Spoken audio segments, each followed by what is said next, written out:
For today, I want to introduce Kyra Freeman, who is the operations manager at Journey Health. And before I get into her introduction, I just want to let folks know the reason that we were interested in having Journey Health here in this forum with us today, having met them through Glad Tidings International, is because many who get on this call either have community health workers or have folks doing navigation work that could fit under an umbrella of community health workers.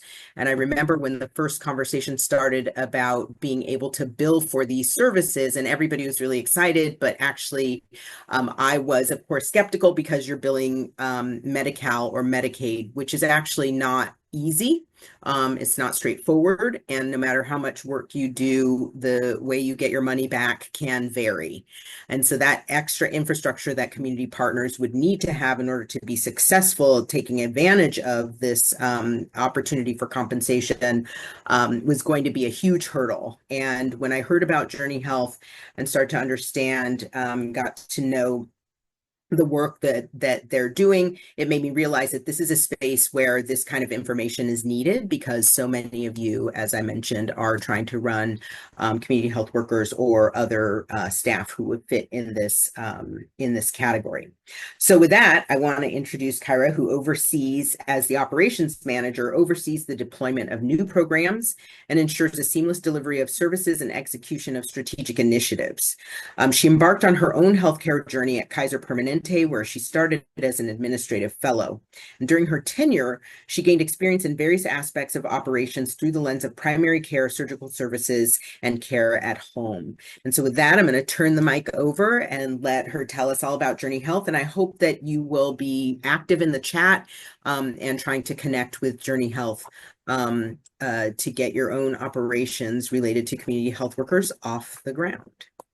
Thank you so much, Dr. Rhodes, and thank you everyone for your time today. It's always a pleasure getting to know more folks within this community. I am new to the Bay Area, and I will say that you all have definitely welcomed me with open arms, so it's always a pleasure to get to know more folks out there who are really doing the good work as we try to do our best to give back to our most vulnerable populations. So I am excited today to talk about Journey Health, what it means to build a social care delivery system, and ultimately, I know what everyone is here for is what does the CHW benefit and how to get involved. So a little bit about Journey Health. We are a group of providers and professionals who started off in various healthcare fields, but have always been passionate about health equity and population health and trying to get that rooted into the everyday ecosystem of healthcare delivery. We currently have a team of community health workers and nurse practitioners who provide care within Contra Costa and Alameda County and really serve as that community connector in order to get people access to social services and also supporting their ability to maintain and keep up with any appointments and things like that that they have to improve their overall health. And with that, we have developed internal technology to facilitate social health service documentation and the Medi-Cal billing support as well. So in order to kind of understand how we got here, and I know most of you on this call might be relatively familiar with CalAIM, so I'll just do a brief overview. But CalAIM, or California Advancing and Innovating Medi-Cal, was designed to improve the quality of life and health outcomes of Medi-Cal members by expanding the type of delivery services and systems that can be involved in the healthcare ecosystem, the type of programs that center social health, and wanting to highlight the payment reform that allows non-traditional organizations to get reimbursed for Medi-Cal services. And to highlight on here, the population health management is the core and the foundation of CalAIM, which includes that preventative medicine component and the CHW services, centering the community health worker as that person who can support chronic disease management, scheduling preventative health visits or primary care visits for members and connecting them to the community resources. Also wanting to highlight enhanced care management and community supports.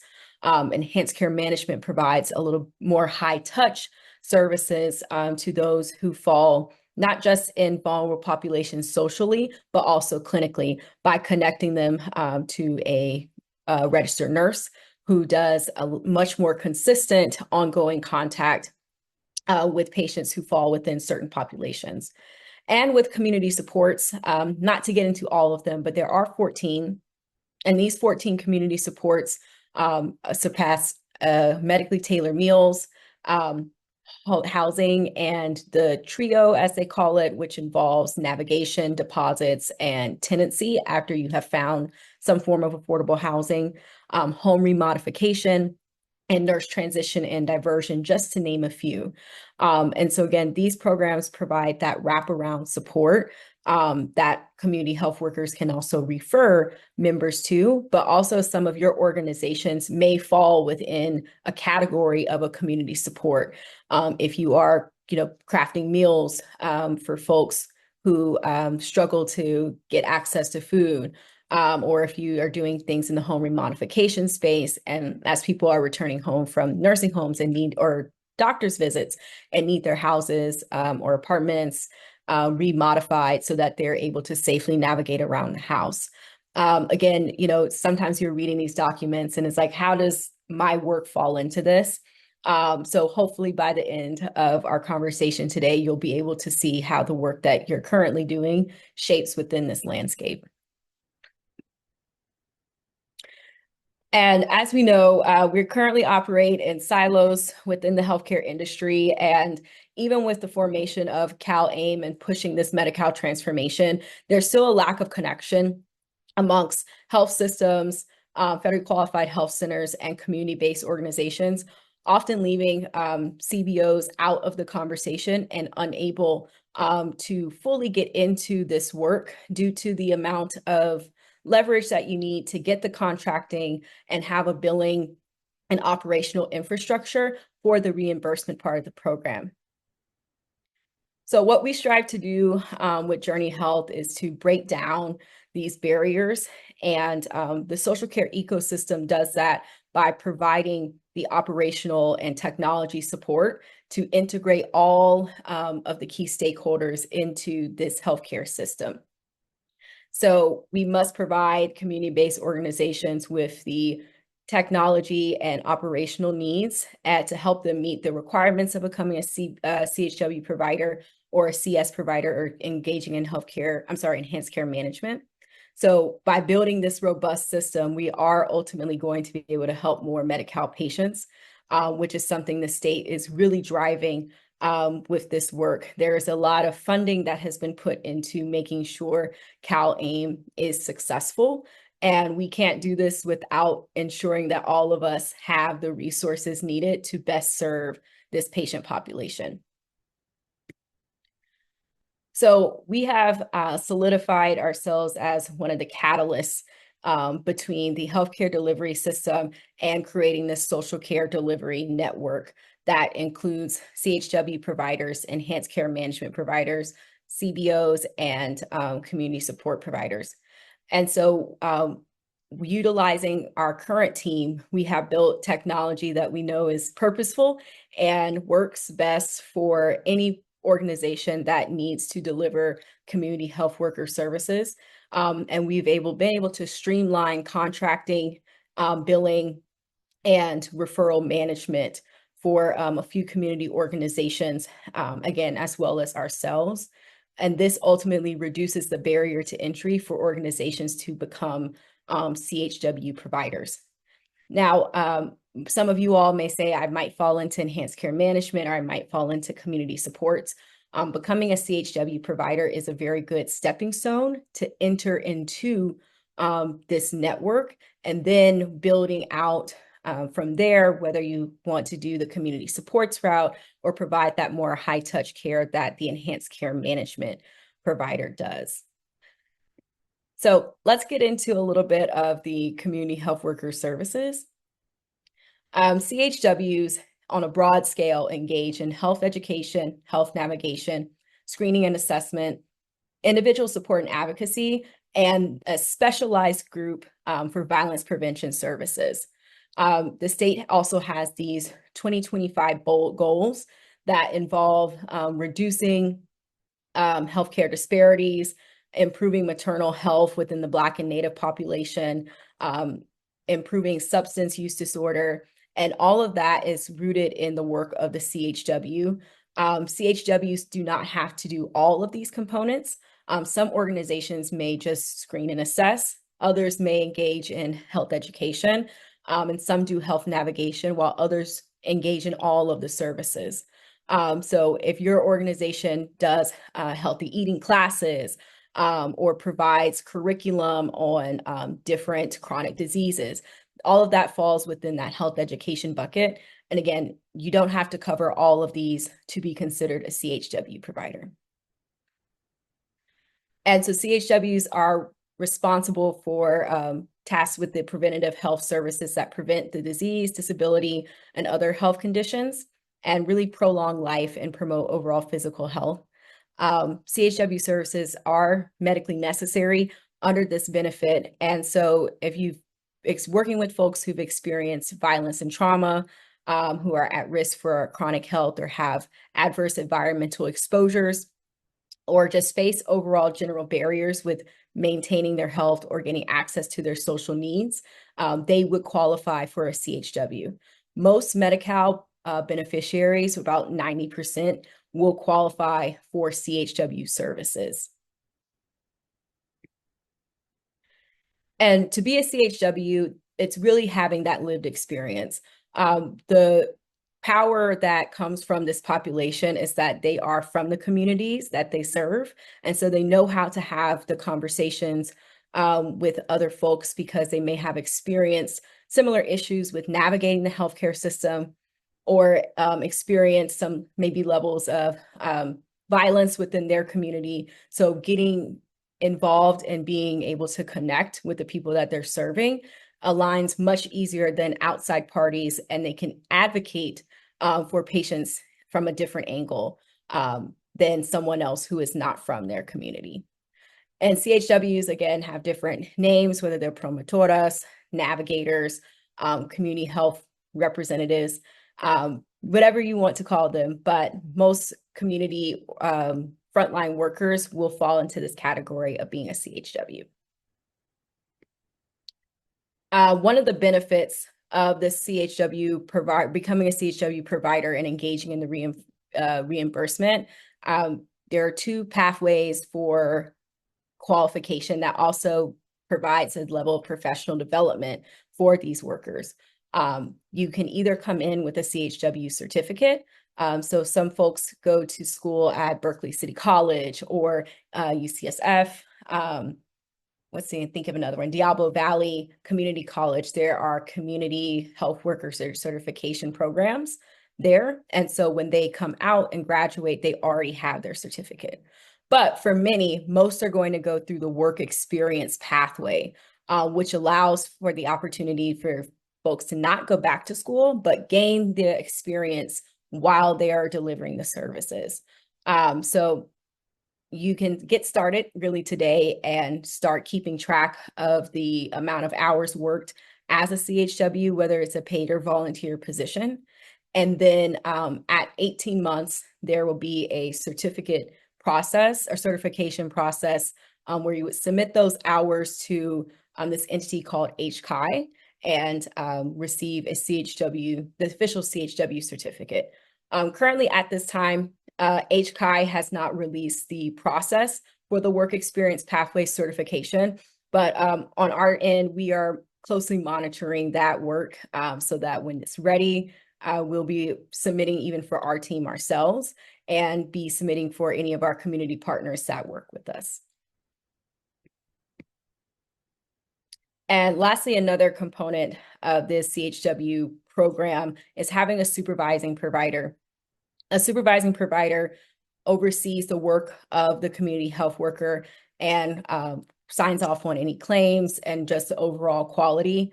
So qualified providers can be individual licensed providers, someone who's from an outpatient clinic, a CBO, a hospital.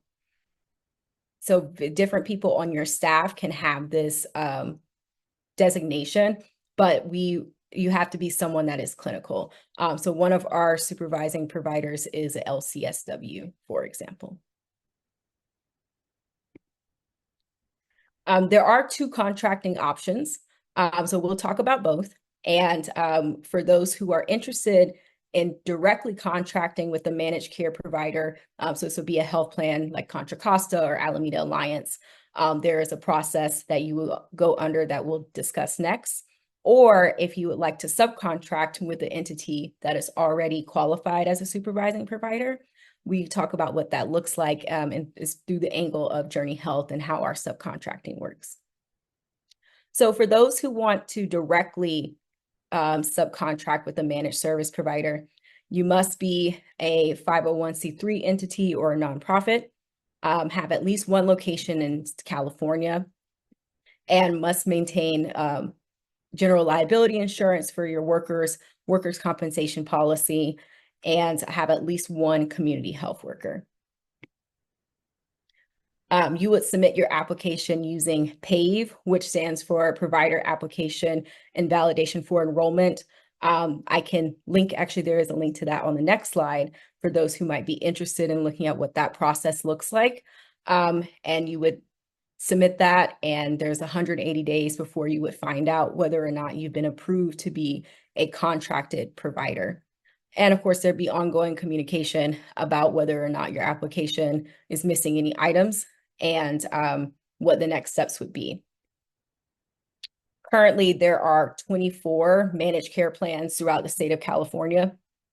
And this is a visual of what it would look like to become a direct contracted provider with a managed care plan. So you would submit your application with PAVE, and then it would be approved for you to become a supervising provider.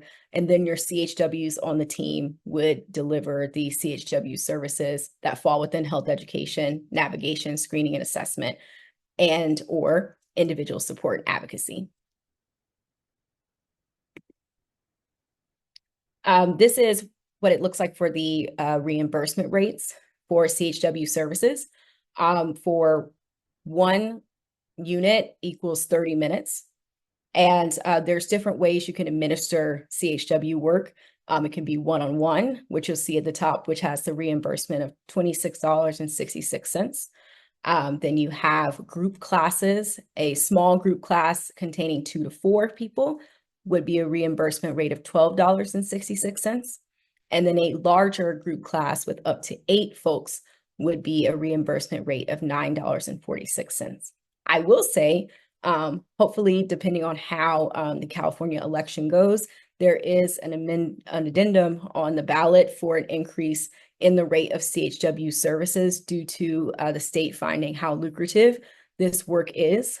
So this reimbursement rate is set to increase, which will be really great for all the community organizations that are involved with becoming CHW providers to make this more of a revenue generating opportunity and provide more program stability for the organizations that are involved. So here's a sample of different scenarios of what the reimbursement could look like. So if one CHW delivered 2 hours or 4 units of service to a member, that reimbursement would come out to being $106.64. If your organization does group classes, so if there's a small group class with 2 to 4 people, 3 people within a group class would come out to be $152.92 for all 3 of the patients. And a larger group class with up to 8 people at the reimbursement rate of $9.46 per unit would total up to $227.04 in payment for that class. So again, this is a way of providing more sustainable funding and can offset or work to offset any support needed that you all are experiencing with trying to get as many grants to continue to funding the organization. This is more of a consistent source as you would submit for reimbursement for any of the units of service delivered. So with option two, becoming a subcontracted. Oh, why Right. isn't the Yeah. Oh, I'm sorry. I don't think there was anything. Keep going. Okay, no worries. Good. All right. For going over option two, which would be subcontracting with a organization that is already a supervising provider. This is easier is not the right word, but a good way to get your foot in the door. And then, of course, you can transition out at a later time. And so at Journey Health, we provide full support for community organizations that seek to get into CHW services, but may not have the ability to go through the PAVE process to become a direct service provider. So what we provide is the technology backed platform for your team to use in order to document the work that's being done, manage referrals, and process the billing. And then on an operational perspective, our team will work with you all to build out any of your programs or create programs that fall within the CHW provider program or benefit, and offer the introductory training and ongoing certification framework so that you're able to track the required competencies of the CHWs on your team. So this is something that we are really passionate about. And I think Dr. Benita McLaren is on the line, and we've helped get the Glad Tidings CDC CHW program up and running utilizing this framework. So we are really excited to be the source and support to allow more organizations to get involved so that we are able to better support the patients who have Medi-Cal, because that's really what it's all about. So for those who are interested, and I'll leave this up here for the duration that I'm here, but interested in learning more about becoming a contracted provider or working directly with Journey Health to become a CHW provider, please feel free to scan the QR code or visit our Contact Us page and include a brief description in your message so that I know that you came from this meeting and I can follow up with you.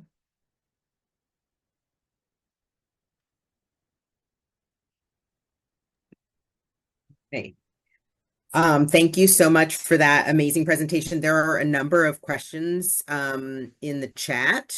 And, you know, just as we do in all of our meetings, I'm going to invite people to voice their own question. Anna, I don't know if you're still on. Do you want to just ask your question about the election? Hi, yeah, I have like a handful of questions, but I didn't realize that the CHW rate reimbursement rate increase was part of that measure. So I was wondering if you could speak more to that. And then also specific to the Latino population, we're wondering about if the trainings are available in Spanish and if the CHWs have to be staff or if they could be contracted workers. Yes. Okay. 3 questions. So I think your first one was about the increase in payment that's potentially on one of the ballots. I believe it's Prop 35 that there is a ballot about CHW services. And then second question with training for the Latino community, we can chat offline about making sure we have the right folks to support Spanish speaking training. And then I believe you have one more about CHWs being contracted providers, or do they have to work directly with the organization? Is that correct? Yes, I know, sometimes we work with folks who don't have a work permit. They are able to work legally as a contractor. And that's like a lot of the folks, especially when we're working with newcomers who are really close to that community. And so we're always trying to navigate, like, I think you can bill CHW if you are a contractor, but a lot of these systems don't have. We're just curious if through Journey Health you can be a contractor. Gotcha. Understood. I'll take that one offline and get back to you, Anna. So I think you actually captured the other questions that Anna had, and I had answered Karen Stronach's question about whether or not larger healthcare entities like UCSF are eligible And so I don't know, maybe check me if I've said anything incorrectly, but anybody with the capacity, any entity with the capacity to bill Medicaid actually can bill for these services. Is that accurate? Yeah, so that's putting together that overall program and going through and say, okay, am I delivering the CHW services that are outlined within health education and navigation and falling within the, let me go over here at the criteria.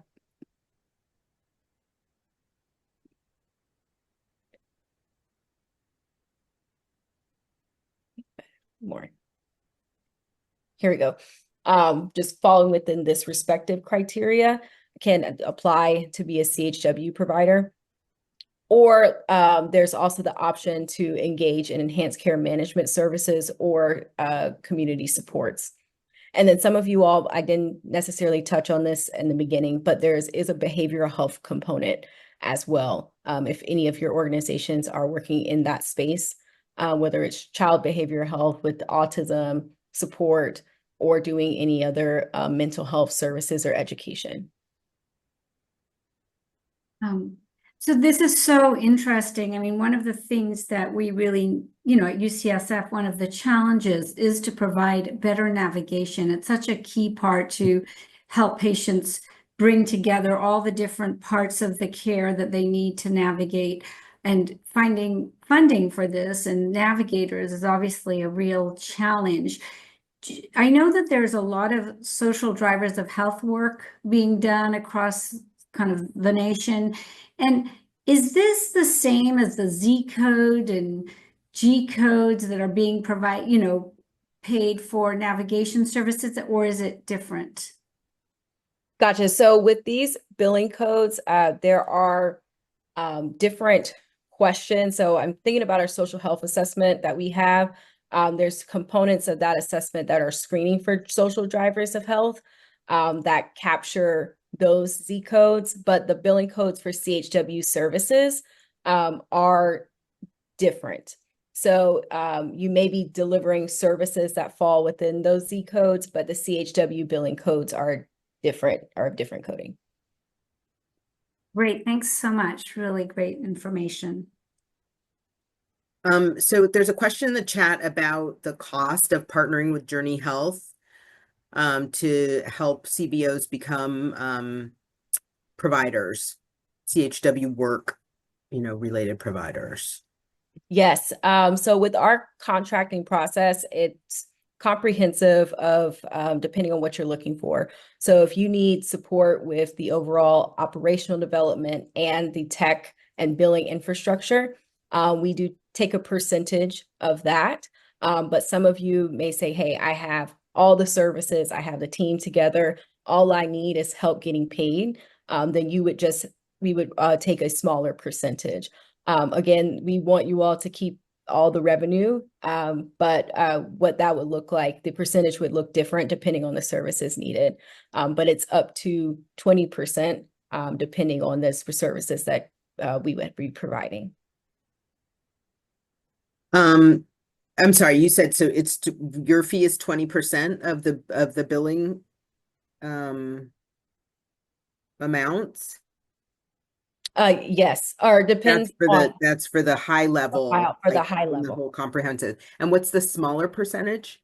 It depends on the services. So the documentation or just billing is different than all of the operational and tech support. Got it. And it looks like Tao, you had a question. Do you want to unmute and just pop in? Yeah, thank you. I was just for my staff attended a CHW training. So will that 40 hours can be added? It wasn't a certified training, but it was a training, I understand it was through the state. Yes. So are you saying the hours that your team has already obtained, accumulated? Yes. Yes. So it was a week long. Yes. So it's the 2,000 hour requirement is within the last 3 years. So anything they've done within the last 3 years would go into that 2,000. Oh, great. Thank you. Thank you. So does, I don't know if there are other questions in the chat. Please, folks, feel free, either put them in the chat, raise your virtual hand, raise your real hand. I had a question of clarification about whether or not you all would be willing to help the CBOs with the PAVE application, because that's obviously, like, I think any federal applications or application processes can be extremely complicated and be asking for bits of information that you know, could be asked for a more simplified form, but it gets very complicated. And so it's unclear, even though there's an answer, CBO has an answer, but it's the question is unclear. So do you help the CBOs get through the PAVE application to become a certified? I think Dr. Rhodes, you cut out a little bit, but question is, do we help CBOs with the PAVE application? Yes. Gotcha. We can definitely be there to provide some support. I'm not sure it might be as much hand-holding as we do for the subcontracted providers, but we are always there to answer questions and provide that level of guidance. And then my other question is, after you presented at Umoja, you know, I got a number of calls, and I don't know if you got these same calls from the same people, about the list of codes, which look very limited, because there are a number of codes for this kind of work that exist in different categories. Like for behavioral health, for example, there are some other codes that bill at higher rates. I mean, I think that's what people were kind of focused on, like those rates look really low. Are there other codes that Journey Health is able to bill for or under or around or use? Or are those three the limits of what you're billing, what you're allowed to bill Medicaid for, either on behalf of the CBO or on behalf of Journey Health? Good question. So if anyone is strictly providing traditional CHW services, these are the billing codes. But what we would do is have a conversation with your team and get a better idea of the comprehensiveness of the services. And then if there's other billing codes that we find that fall within what's being delivered, we would talk about that and can help bill for. But so because you have the relationship that you have with Medicaid, you can bill for whatever code as long as you can back it up with the documentation that the work had been done under that particular code. Yes, our system is, the way the system is built, we are able to bill for services outside of these, as we offer on our end, like with our nurse practitioners, those are a different set of codes that we use to bill. Mm-hmm. And I just wanted to make sure that everybody on the call understands that you're not limited to these three things, but this is kind of the most basic CHW work that has now gotten codes applied to it. So Karen, I mean, we could be billing for these codes as well. These codes are available for anybody who can bill Medi-Cal. You just have to have the documentation on the back end to back up that you actually did the work that you're trying to bill for. Right. Thank you so much. Hey, other questions? Hi, this is Rox. I have a question. Kyra, do folks who do they need to have, if CBOs or churches, do they need to have a 501c3 to become this to be able to bill?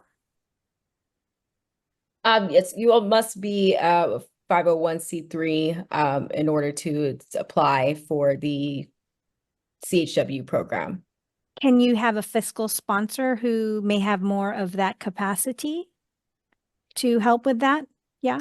Let me take that question offline. I'll email you. Okay, thank you. If you can share your email, I'll get back to you. No problem. And one more question, because I know I work with a lot of folks on the call too, but like, say you're a CBO, you have a grant to do a certain number of behavioral health, mental health, workshops. You have a grant to do it, you deliver. And you have like navigators who do that. Can you get reimbursed for those workshops, or only if you don't have a grant? So the grant and the reimbursement are separate. So if you have grants that are already you're already receiving funding for. I think it's more so checking to make sure that this wouldn't be in violation of Okay. those grants. Okay. Thank Yeah, you can't, I mean, basically it'd be double dipping, right? So if your grant is coming from a federal source, and then the work that you do within the grant has you billing Medicaid, which even though it's state run, it is still a federal source of funding. It's a double dip. Okay. So you Just want to can't get the clarify that. money. Yeah. Versus like if you're a church and you're doing breast cancer education work because it's October, Breast Cancer Awareness Month, you don't have a grant, goodness of your heart, you have a health ministry. Could that potentially be reimbursable? So I'm trying to just distinguish, there might be those kinds of activities that people are wondering about. Yes, and when thinking about how to make the program reimbursable, there are some components. There's a community health worker all plan letter that details what needs to go into like the plan of care. So you have to have a plan of care, making sure you're documenting the work in some capacity. So it's not necessarily we're doing this program, but there is some wraparound services that you have to deliver to the member to justify the reimbursement. And again, I think that's a really good point at which to reemphasize the issue here is not whether or not you're doing the work. The issue here is whether or not that work falls into the definition that Medicaid has provided, number one, and that you have the documentation, which you might think, well, whenever we go out to see somebody, we write everything down. Yeah, great. But Medicaid may not want the 10 things you wrote down. They may want 15 other things that even though you observed it, you didn't write it down. And that's where part of what Journey Health is doing is actually giving you the template. What do you this particular interaction in order to be able to bill for this particular code? So just wanted to kind of clarify that, because I think what you're bridging here is the ability to bill a federal entity, which it is not to be taken lightly. I see Bob's hand, and then I saw Anna's hand come up after that. Yeah, thank you very much, Kyra, for the presentation. I learned an awful lot. So I'm a faculty member at the Cancer Center. I run research programs. So my concern has to do with not just community health workers, but when we work with CBOs and partners in the community and getting them paid and reimbursed for their time more generally. And because you're obviously very knowledgeable about budget and all these kind of things, maybe you can help me out here. So one of the problems that I have noticed over the years is that even though we have good relations with our CBO partners, it's sometimes very hard to get them paid out of NIH grants. Do you have any advice or thoughts about how to do that more easily? For the NIH grants or just grants in general? Well, let's make sure we cover NIH grants, but then other grants too. Understood. I will say I'm not well versed in the space of grants.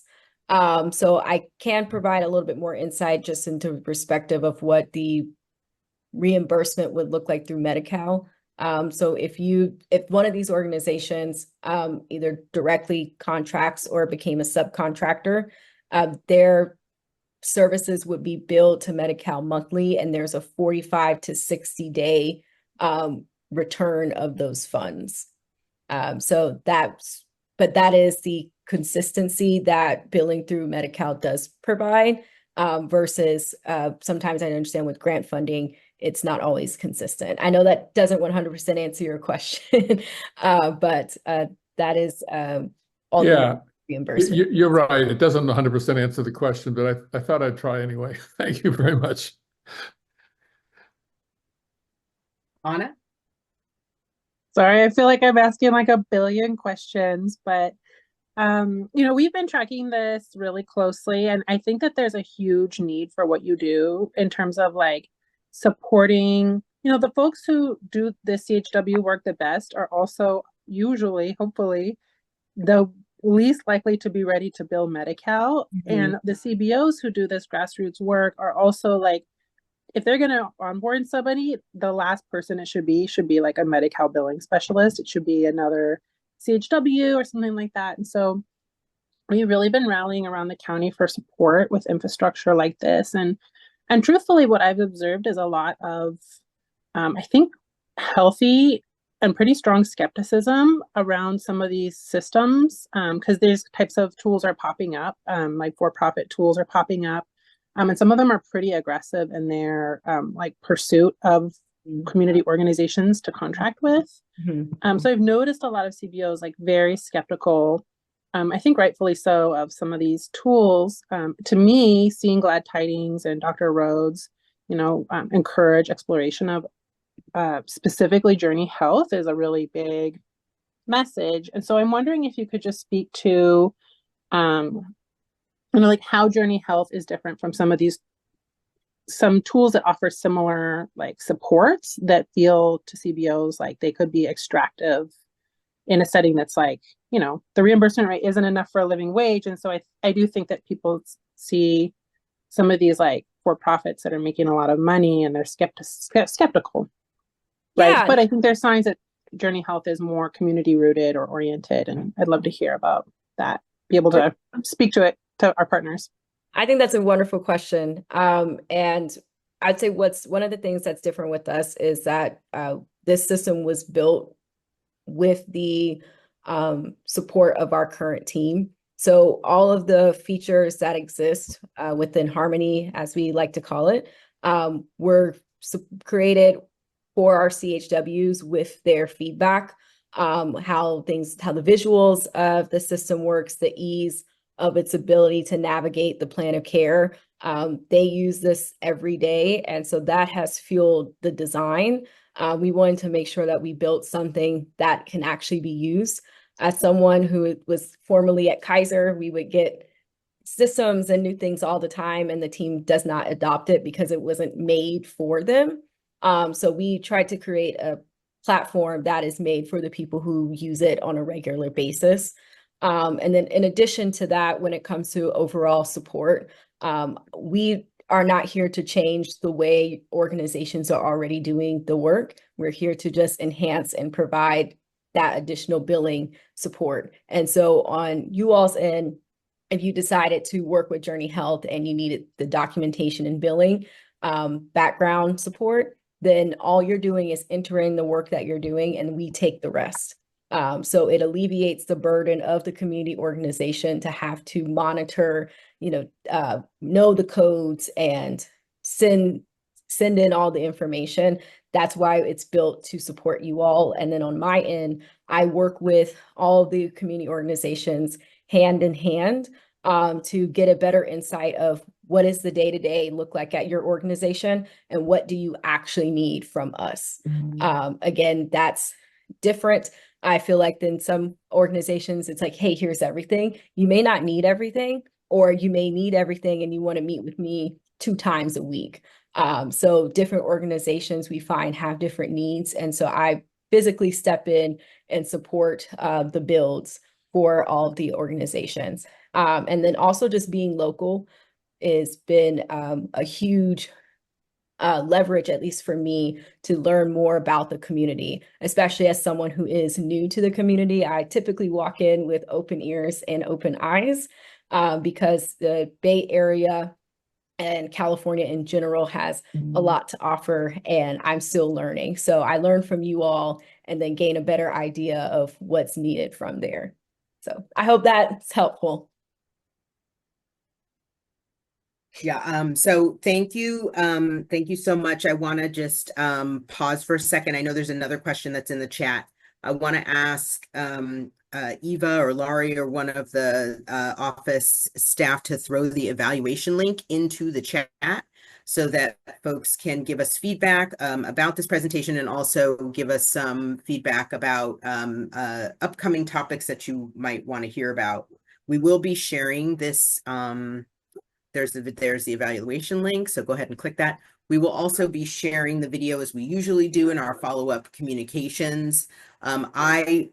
For me, this is really important because I don't know how many times, and I know Isabel Duran, who is one of our longstanding and founding CAB members for the last 2 decades, founded Latinas Contra Cancer, now runs Latina Cancer Institute. She is one of the key people who was really excited that now we're going to be able to bill for this, because she's been pushing on OSHPD before it was HCI, about creating certification for promotoras and other kind of community health workers. But when she came with her excitement, I remember saying in the meeting, don't get excited yet, because if you don't have the capacity to bill Medi-Cal, you're not going to be able to even partake or participate in this opportunity. So I appreciated, Kyra, you're saying in the beginning, the people who are often left out of this, right? Because big health systems can already bill Medicaid. So they just add some more codes and maybe hire some more people, maybe not. But the people who have been doing it the longest, who are the closest, who appreciate and benefit from these services, are exactly the people who will be excluded because the billing process is onerous. So I really appreciate you, and I want to encourage everybody on the call that when you get the video, please share it with other CBOs, so that they are aware of this one extra wrinkle. It's not like you're just going to start being a CHW, now I'm going to bill. That brings me to my question about Medi-Cal, because I also want people to understand that when you bill Medi-Cal, they don't do, yeah, your documentation's great. And I know I'm going a little unstable, so I'm gonna turn off my camera. But sometimes what happens is for 6 months, or you don't get paid for a year, or sometimes you get what you build, sometimes you don't get what you build, you get part of what you build. So is there anything built into Journey Health's relationship with CBOs to kind of cover or compensate for the fact that Medi-Cal can be very unpredictable in how they reimburse? That's a very good question, Dr. Rhodes. I will also take that one offline and get back to you all. Okay. Well, so we'll send that out with our additional responses. Michelle Mosley had a question in the chat, and I think she's saying that her audio is going in and out. So I'm going to read it, but if you want to jump in, Michelle, feel free. Can you share examples of the type of documentation that organizations would need to use in order to justify the codes that you showed? And then she says, I see the benefits of working with Journey Health because of the experience and infrastructure support. Yes. So the documentation, and I'll also send this to you, Dr. Rhodes, the all plan letter.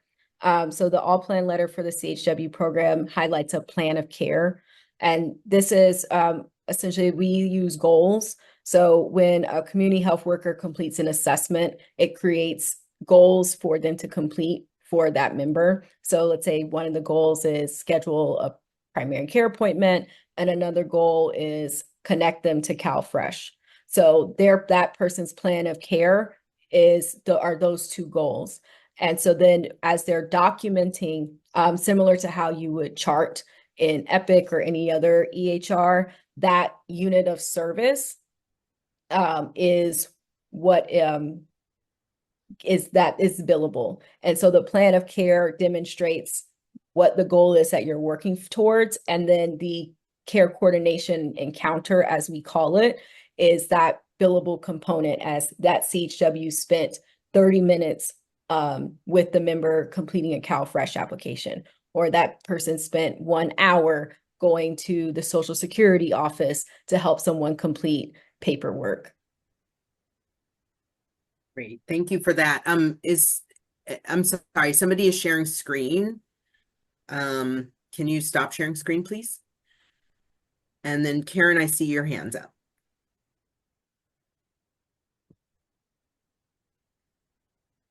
Oh, I believe you're on mute.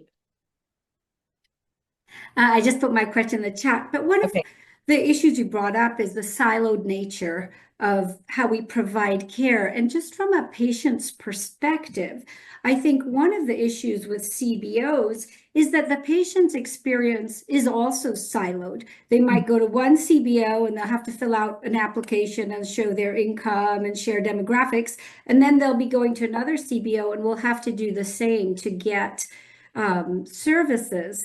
And I'm thinking that one area that is really lacking is how to bring that patient experience together. And I don't know the best way to do it, but one thought I had is to create a collective, something like your organization, but for patients, where patients could put in their demographics, income, where that could be vetted, and so that CBOs could come, to you and say, oh, we want the information for Nancy Smith, and that information is already there, and the patients don't have to provide their utility bill or whatever, and so that different organizations could access that information, and patients don't have to do that again and again, that application, which can be stressful. No, I think that's a wonderful idea, and way to improve referral management is something that we talk about often, and have definitely been brainstorming. You're right, we're definitely not there yet, but I think as this work continues to evolve, on our end, we're working to figure out how to solve that problem, because it would definitely make the work a lot easier and more efficient, and to your point, less painful for the patient. So honestly, I think that's a great idea. So I'll have to keep picking your brain on that one at a later time.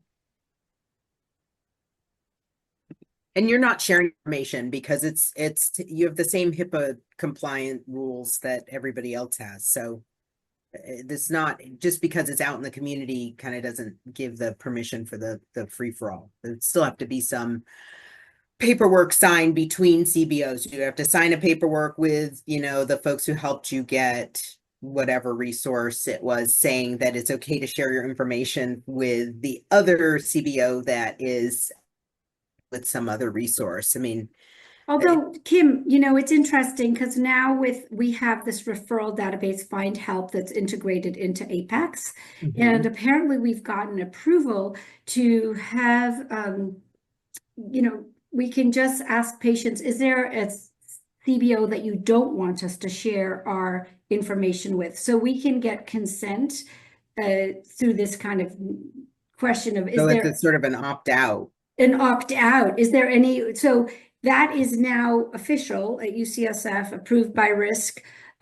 So there could be ways to actually have an opt-out that would allow CBOs to share patients' information, as long as the patient kind of has said, please share my information, and there's no organization CBO that I disapprove of. I'm not a super huge fan of the opt-out. That's a way, that's one way that actually institutions like ours share people's information, for example, with Google, which happened, I believe, in 2018 and 2019, that you had to opt out. So Stanford and UCSF both gave a whole bunch of HIPAA related information to Google. And I think people are, well, I think they're unaware of the breadth of, I'm just giving an example about the opt-out.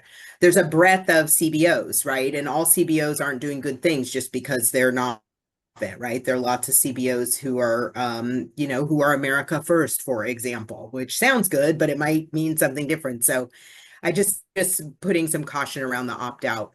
I see Diane, we've got about 1 minute left, so I think that's going to probably be our last question. Okay.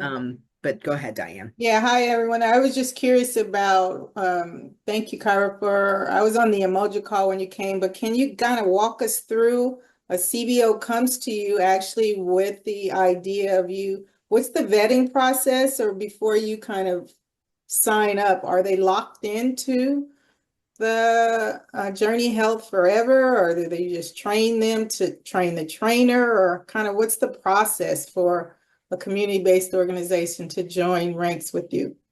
Yeah, so typically we'll have just an intro meeting so we can get to know you and you get to know us better, and get an understanding of the work that you or your team currently provides.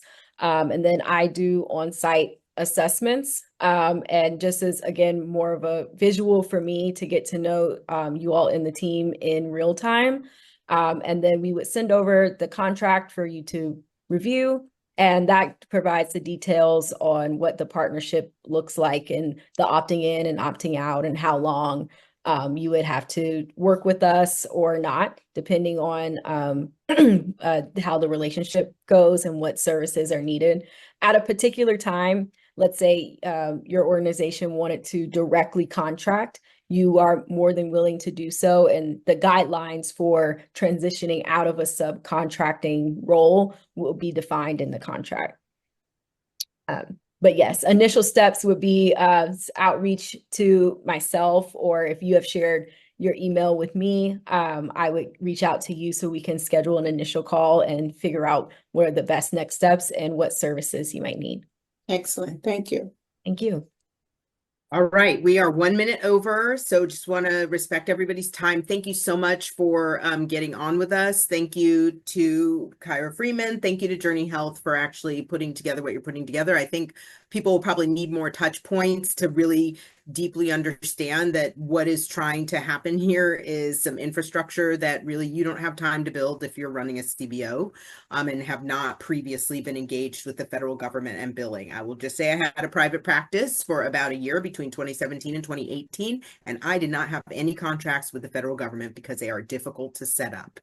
So just wanted to emphasize that. Thank you again. I hope that you all filled out the evaluation form. If you have not, we're going to stay on. You can fill it out while you're still sitting here. There will be an opportunity to express interest in connecting more with Journey Health or with Kyra directly. And we will try to facilitate that, but we don't know who wants to do that unless you put it in the evaluation.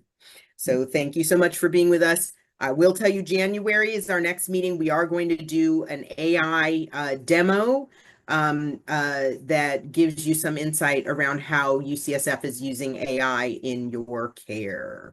So